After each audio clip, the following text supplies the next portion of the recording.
These data follow on the arguably more important results that we got earlier this month of how Lilly's pill fared in people diagnosed with obesity. The latest ones are people with obesity and type 2 diabetes.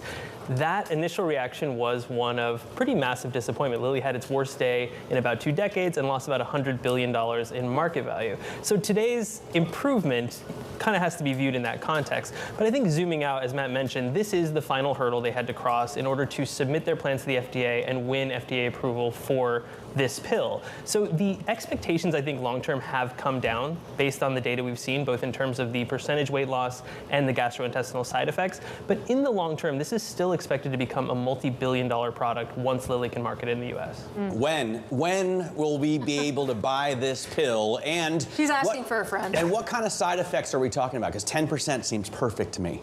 Perfect. Sure. So 2026 would be the earliest that the FDA would approve this, and presumably Lilly, is working with all expediency to get that filing in and to market it as soon as possible.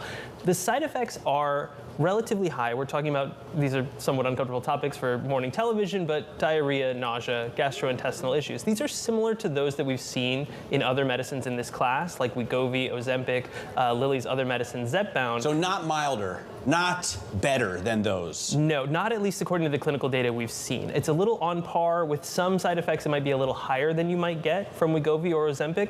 The allure of this medicine really is the fact that it is a once daily oral pill. It's a small molecule. It's much easier to take than the weekly injections, or easier may be a stretch. More convenient, and I think there are people who would prefer a daily pill to a weekly injection.